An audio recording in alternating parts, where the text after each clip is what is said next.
much for joining us today. I'm Nicole Brice with Mixed Alternative Magazine. I was saying earlier, I'm kind of old, I'm 44 years old, been listening to Fishbone a long time. So I'm very honored and excited to be talking to all of you right now. So, my first question. This is a new era for Fishbone. Your newest material, it resonates with me on so many levels. So is there a key message you would like people to take away from this newest album with those lyrics? Oh, that love is love. Love is love. How you like that? Yeah, that works for me. That works for me. That's the ending. Yeah. That's the end. That's the last song on the record. So throughout the journey of chaos and abuse and triumph and what's another word? Trauma and all those different subject matters, which are they're abstract from one another. You know, some shit's like completely different than the other. You got a whole storm in there. Mm-hmm.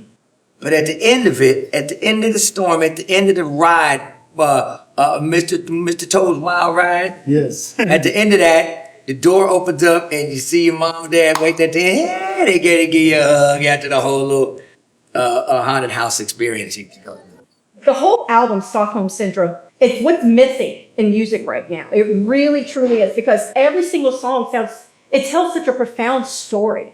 And, you know, in an industry these days where it's all about, you know, what you look like, you know, the subject matter takes a back seat. And so I just wanted to tell you guys, phenomenal album. Thank you. Phenomenal. And I'm not just saying that, like, I genuinely love the album. I listened to it from start to finish the last couple of days, and I made all kinds of notes. So my next question. That's real good. What was the collaborative process like for this new album? I would say that at the inflection point where we started working on the songs, there were a lot of turmoil within us. Sort of like, you know, how relationships can just grow in different directions. And then, you know, Angela and I found ourselves trying to work through a lot of emotional trauma, and then the world itself, or especially focusing on the United States politically speaking, was at another type of inflection point. And it felt like we were all being, you know, held by these captors that really didn't care what the outcome was, both in our personal lives and outwardly speaking at the same time. So that's why the title Stockholm Syndrome was sort of born out of all this sort of chaos and trying to make sense of it. In a country that has become more of a performative democracy in a faster state than an actual republic or democracy. And so we had felt that way as artists because Angela and I had been working on some of this material for quite a while. I often like to say, you know, for me, it was the moment that the orange dictator came down that escalator. Immediately, because I read a lot. We're very, I think as people of color in the United States, you have to be very cognizant of the fact that things can kind of turn on a dime, and you could be immediately affected. And so we just wanted to sort of start working on songs to speak to that. There was a real sort of musical, social, political divide sort of happening amongst the band. And we sort of alleviated that with me and Angelo being the only two original members, founding members left. And so we started working on it. And we, as two old friends and creators together, wanted to form a band of people that was really like the core ideology of the band and go back to that grassroots sort of feeling. And so we started talking and collaborating on the idea of who we would have be those people. and Jess and I and James, as well as Angelo, had all toured with George Clinton together. And they were like, the first call. There were a few bumps along the way, for sure. And then Angelo had played with Hassan in other projects. And Spacey is like somebody we've known since we were like 16, because we were actually in the audience watching Sound Barrier when they were probably the only metal band that was an all black metal band in the 80s. And we were just, teeny bops watching them sort of achieve their goals. And it made us kind of dream bigger, So that's kind of, it's just a confluence of like, decades of becoming artists in the becoming process, and kind of bringing this group of people together to do Stockholm Syndrome. So my next question is, have you guys noticed any regional differences on how people perceive your music on this tour? They love us. I will. I don't know. I have a few thoughts about it. They seem to love it. No matter what song or music it is or whatever it is, they just seem to love it. It's doing rather well, actually. Good. They sing along. Because I always ask that question because sometimes bands will say, well, if I play this city, then, we may not have an audience. But, if I know I play this city, then we're always going to have this core group of people that come to see us. So that's why I throw that out there. I think Go ahead. Fishbone has established the lore of what you're coming. Oh, yeah, And definitely. you know what you're coming to hear, so it's no real surprises unless it's your first show. Right. And if this is your first time, then good luck. If your views are somewhere that doesn't align, then good luck. But you'll have a ball. Next question. Approaching a tour these days versus approaching a tour then. Is there anything you guys do differently to prepare? Oh my God. That's it. I mean, it's super. The landscape is super different. You know how it says in our bio, like the band was formed in 1979. It's like, okay, I think that's like kind of an old sort of thought process, because we were like 13. Right. 12 and 13. So the band did not literally form when we were 12 and 13 years old. There was sort of a 5-year period after that, which felt like it and did happen really fast. But I would say, the first release is really indicative of where we were at the time. Right. 1985, when the EP came out. So, Columbia Records to now us getting our masters back and getting our publishing back and sort of fighting those 20, 30-year battles. Right. That's what Dog Eat Dog is about. Yeah. And so it's completely different. There are things that I miss about it. There are conspiratorial things that I see that I'm kind of like, is that really happening in our head? And then there's, what's actually going on. Sure, people have a lot of autonomy with how their music is released, and you don't have to do it through a label. But as you said at the top of the conversation, there's so much music. There's so much like people that have been conditioned to like pop music. There's not really any sort of like, there's a lot of beige and not very much sort of, individual spirit or what separates me from being an artist. Right. Like, there's countless trap songs, and I'm not knocking trap. I'm just saying, could y'all kind of change it up a little bit to where I kind of can delineate who's who, musically speaking? Because it's kind of like, y'all could do more with a drum machine than that, right? Yeah.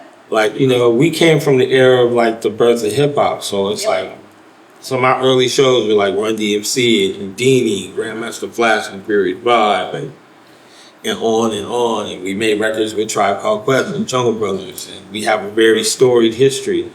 But at some point, it feels like the money became the most important thing and not what you stood for as a person, Right. what you tried to represent as a human being. So, like, those are vast differences. You know, not to sound like a boomer, which I'm not.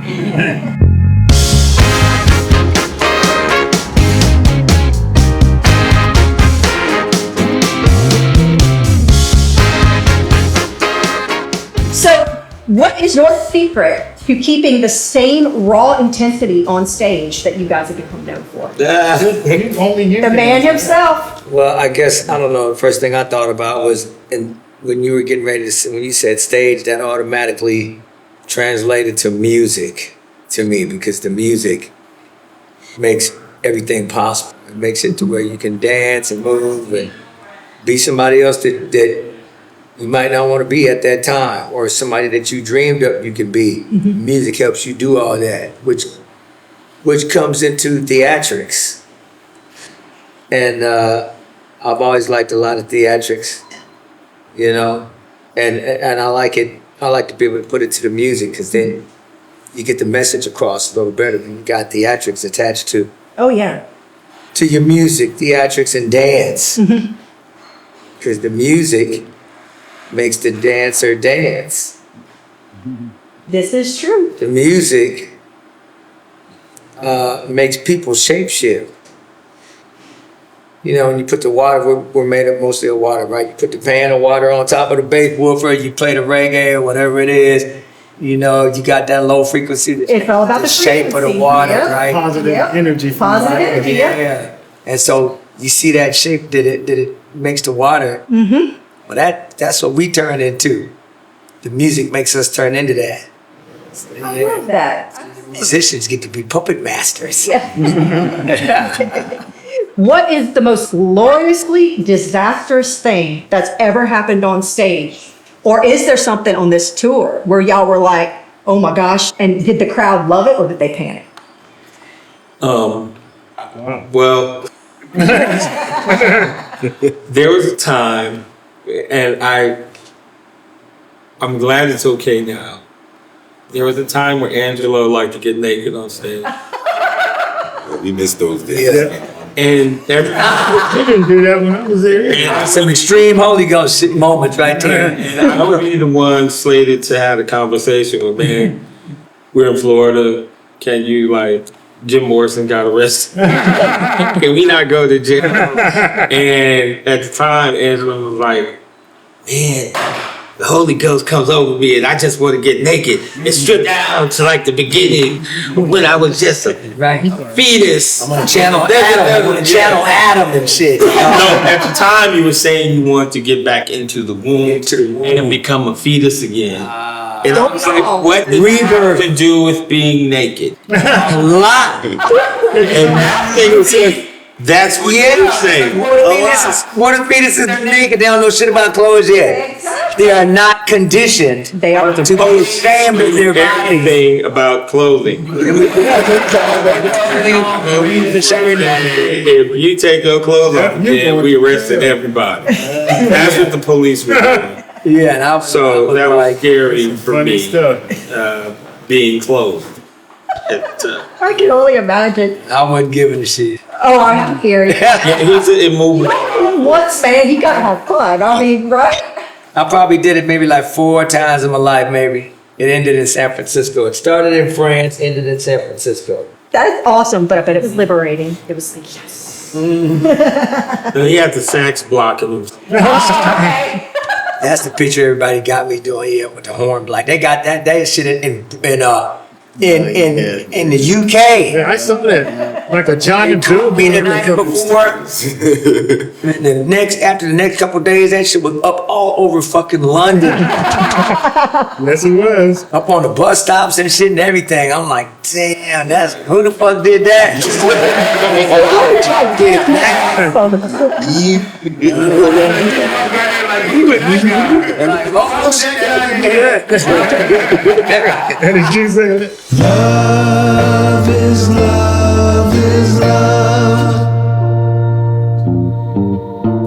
Love is love is love. So I've only got 2 more questions for y'all. So one thing that our magazine does is we promote a lot of the new up and coming talents. So the next 2 questions are kind of skewed towards that. So you've influenced countless artists over multiple genres over the years. But are there any newer musicians or bands that you guys are really digging right now? Always go. Always. It's just, Always? yeah, individually for me, Pink Seafood and Black Pink Seafood, oh yeah. For me, I have to say Animals as leaders. And Ando San. Tokyo Sky Paradise Orchestra. That's a deal. The Nova Twins. Gosh. For me, it's like, I always go with Videographers. I love them. I love that band. Yeah, it's probably it for me right now. Smoked a little bit too much weed before. My brain's not functioning.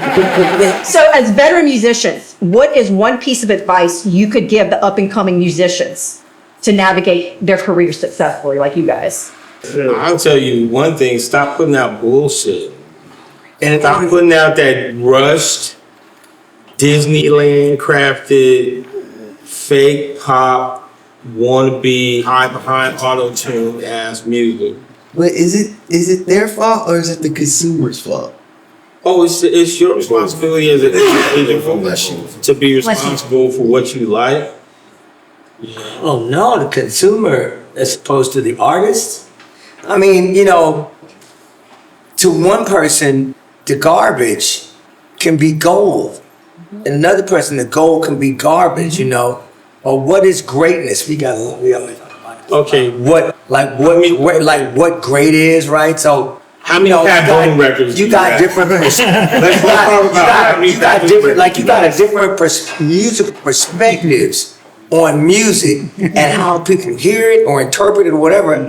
Man, there's a lot of groups that I like. I like a lot of Europe, like international groups where they're not speaking, they're not singing in English, right? Because then there's a whole nother message to get, which is the art of sound and shape. Because you don't know what it's I don't know what they're saying, but when you don't have that thing right there to not know what they're saying, but you got sounds and shapes and vibes to go off of, which a lot of times can be richer than the words that are being put out there. Okay, real quick. Go to a record store. They got Pat Boone, they got Little Richard. Which one are you getting, Angelo? Oh, I'll get a little richer. Okay, because it's great. Yeah, however. Oh, you going to Pat Boone? No, because Jimmy Hendrix or John Denver? my choice, right? Culturally. And what moves me would be Little Richard. Some people that listen to Pat Boone, they might not be able to feel that groove and that funky that Little Richard has. So they'll go with Pat Boone. So they'll go with Pat Boone because they like that. Yeah. I wouldn't, Pat Boone is okay, but I automatically go to Little Richard. Okay, cool. The Osmonds or Jackson 5? Dude, what I'm gonna The Osmonds. I'm gonna be choosing Jackson 5. Huh? I'll be choosing Jackson 5. However, Okay, Dua Lipa or Thundercat? How about that? Oh, now you're getting. Dua Lipa or Thundercat? Which one? I really don't see. I don't even know who they are really. You can't ask me. Anybody else in band? Dua Lipa. If you don't like Dua Lipa, don't you ain't that on your speed? On your speed, Thundercat? Thundercat. Man, that's what I'm saying. But you can't do it. I don't let it stop at the end right there. Cause I like a lot of crazy ass fucking music. But we're not talking about crazy. But what moves me right? As an artist and a musician might not move the other person who don't necessarily like to think when they listen to music. It's true. They don't like thinking. They just want to be relaxed and complacent and let it take them as opposed to like figuring out what they're hearing as the ride that the music is taking it on. And you have a big culture of America that don't like thinking when they listen. Gumbo or cotton candy. Right, exactly. Cotton candy, right. So there's a really big cotton candy factor, Right. you know, in our country. And that's what's wrong There ought to be with more the gumbo. music. Right. It's all cotton candy and no gumbo. So I got one for you. Okay, so if you had a choice between listening to Sick of It All or Taylor Swift, which one would you pick? No brainer, right? Yeah. Okay. Taylor Swift.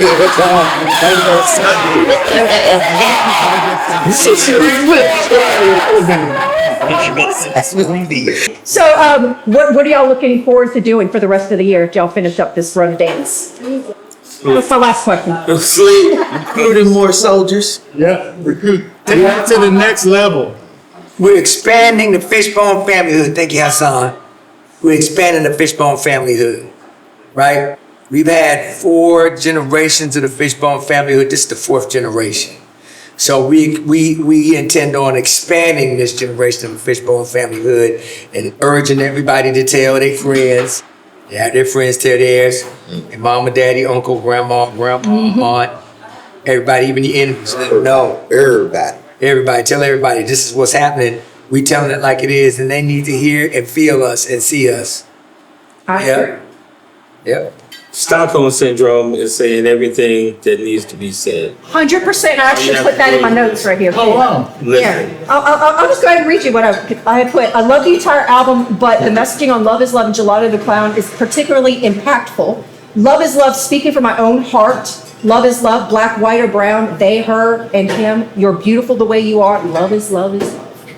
And I put, this song needs to go viral now. Yeah, I got it good. And this is the truth. And I mean, I just can't say enough good things about the album. I'm just completely blown away because it is what is missing right now in music. People need this messaging. We need to wake these people up so that they can realize, like, oh gosh, there is really bad stuff going on around me, even though I'm turning a blind eye and I'm just allowing my captors to keep me captive. You know? Captivity, keep you happy just by breathing. Exactly. Right. So not only do we have vinyl, but we got the CD and we have a USB thumb drive. USB thumb drive has not only the album, but it's got instrumentals of the songs too. Oh, wow. And a couple of extra tracks on there that aren't on the vinyl. Well, I don't have any more questions, guys, but is there anything else you would like people to know about your new album so we can get them out there to buy it? It's viral. Listen to it. I agree. Come on the journey with it. And necessary. It's a necessary musical journey. Yes. Yeah. Thanks, y'all. I appreciate this very much. Thank you very much.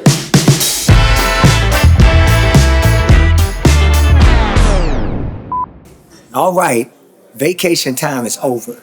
You've had enough time to air your head out. We've been waiting for you here at the office, and the company will fail without you. So off with that stupid Moroccan outfit. Here's your suit and tie, just where you left it. Red and black genocide and ethnic cleansing. We got millions of dollars sunk in this fear-based investment. Your pinstripe suit of armor and your bulletproof vest, bottomless black credit card and God complex. With endless access to everything to withdraw, from senseless murder down to straight up breaking the law. The Ku Klux Klan and the KKK posse prepared to kill darkies and La Raza. Don't you worry about a thing. If it's caught on camera phone, use your get out of jail free card and we'll escort you right back home. Well, black and red lives don't matter. Time to kill for the red, white, and blue. Well, if you don't remember the oath you took, well, we sure do. And you swore it on a $1 bill and the Necro and the Comic-Con. You said you didn't care how the peaceful white folks looked. They're only pawns, sacrifices, and the beatdowns go on and on and on. Project, blackout. Project, blackout. Project Blackout. Snap out of it, man. Screw that hippie dip, patchouli and beaded necklace. You've been sitting on the mountainside too long with the natives, and we're highly mistaken if you think education's gonna save them. Cause we're scared to death and full of fear, so we're killing what we don't understand that might be a threat to our men, women, and children. Causing a divide by hatred? Don't you know that love is the answer? And it's top shelf and sacred. It's the reason why we're here. It's the reason why we're living. It's the reason for the answer. That's why your heart's beating. 545 in Congress on the inside. 300 million of USA on the outside. As long as we keeping them in the dark and keeping them all from being smart, saturating the airwaves with low frequency and debauchery and white privilege and prejudice and lack of education. Project Blackout. Project Blackout.